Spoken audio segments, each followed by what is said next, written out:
الحمد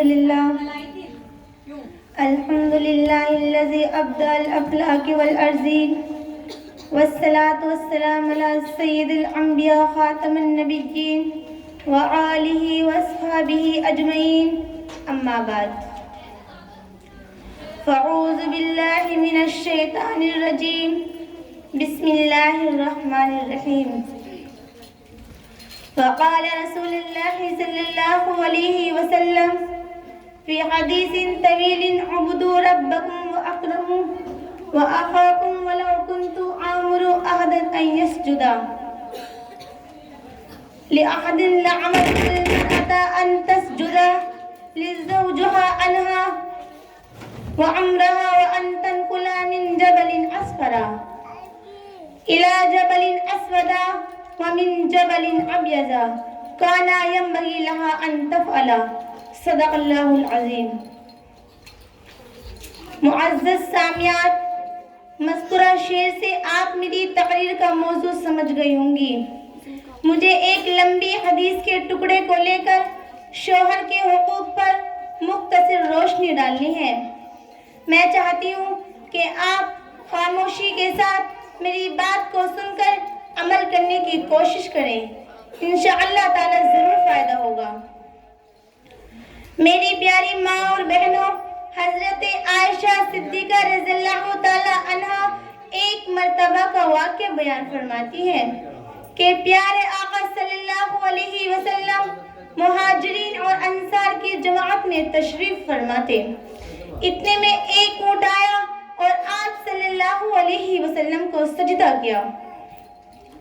تو آپ صلی اللہ علیہ وسلم کے صحابہ نے کہا، یا رسول اللہ صلی اللہ علیہ وسلم، جب یہ درخت اور یہ جانور آپ کو سجدہ کرتے ہیں تو اس پر ہم زیادہ حق رکھتے ہیں کہ آپ صلی اللہ علیہ وسلم کو سجدہ کریں. جس پر پیارے آقا صلی اللہ علیہ وسلم نے اپنے صحابہ سے کہا کہ اے میرے صحابہ، تم اپنے رب کی عبادت کرو اور میری تعظیم کرو. اگر میں کسی کے متعلق سجدہ کرنے کا حکم کرتا تو عورت کو کرتا کہ وہ اپنے خاوند کو سجدہ کرے، کیونکہ خاوند کا اتنا بڑا حق ہے کہ اگر کسی کا خاوند اپنی بیوی سے کہے کہ جا زرد پہاڑ سے پتھر اکھاڑ کر کالے پہاڑ پر لے جا اور کالے پہاڑ سے سفید پہاڑ پر لے آ، تو عورت کے ذمہ ضروری ہے کہ وہ اپنے خاوند کے حکم کی تعمیل کرے. حالانکہ یہ کام بالکل بے فائدہ ہے، اس سے کوئی فائدہ حاصل نہیں ہوگا. لیکن حضور صلی اللہ علیہ وسلم نے شوہر کی اطاعت کس درجہ تاکید فرمائی. اس کے بعد میری ماں اور بہنیں ذرا غور کریں کہ عورتیں اپنے خاوند کی کتنی عزت کرتی ہیں. آج کل کی عورتوں میں یہ مرض عام ہو چکا ہے کہ وہ اپنے شوہروں کو عزت اور عظمت کی نگاہوں سے نہیں دیکھتی، بلکہ ان کی نافرمانیاں کرتی ہیں. میری پیاری ماں اور بہنوں، میں یہ بتانا چاہتی ہوں کہ جہاں مرد پر عورتوں کے حقوق ہیں، وہاں عورت پر بھی مرد کے حقوق ہیں. اگر ان حقوقوں کو ادا کریں تو گھر میں جو یہ لڑائیاں رہتی ہیں ان سے حفاظت ہو جائے گی، کیونکہ یہ لڑائیاں کبھی کبھی اس حد تک پہنچ جاتی ہیں کہ شوہر اور بیوی کے درمیان جدائی اور طلاق کا باعث بن جاتی ہیں. یہ گھر میں بگاڑ کیوں آیا؟ شوہر کا حق ادا نہ کرنے کی وجہ سے. اگر اپنے شوہر کے حق کو پہچانتی تو اس گھر سے جدا ہو کر نہ جاتی. میری پیاری ماں اور بہنوں، حق ادا کرنے میں عورتیں لاپرواہی کرتی ہیں، مرد تو اپنے حقوق ادا کرنے کی کوشش کرتا ہے. میری پیاری ماں اور بہنوں، اپنے شوہروں کی خوشی کو اپنی زندگی کا مقصد بنا لو، کیونکہ پیارے آقا صلی اللہ علیہ وسلم نے ایک حدیث میں ارشاد فرمایا، جو عورت 5 وقت کی نمازیں پڑھے، رمضان کے روزے رکھے اور شوہر کی اطاعت کرے، وہ جنت کے جس دروازے سے چاہے داخل ہو جائے، اس کو پورا اختیار ہوگا. اور ایک جگہ پیارے آقا صلی اللہ علیہ وسلم نے ارشاد فرمایا،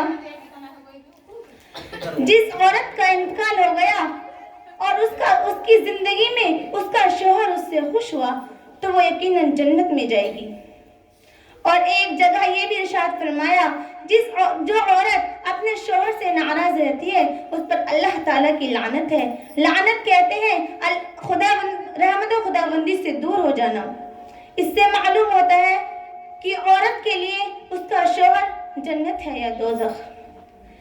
پیارے آقا صلی اللہ علیہ وسلم نے عورتوں کو نصیحت کرتے ہوئے فرمایا کہ اے عورت یہ خیال کر لے، یعنی کہ تو یہ جان لے کہ اگر تیری جنت اور تیری دوزخ تیرا شوہر ہے.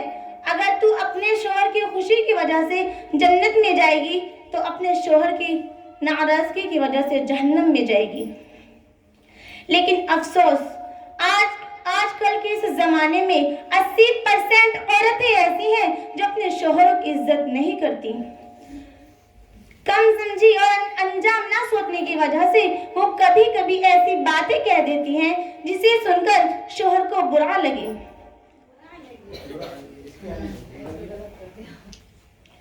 جسے سن کر شوہر کو خواہ برا لگے یا کبھی بے موقع زبان چلا دی، کوئی طعنے کی بات کہہ دی جسے سن کر خواہ شوہر کو غصہ آ گیا.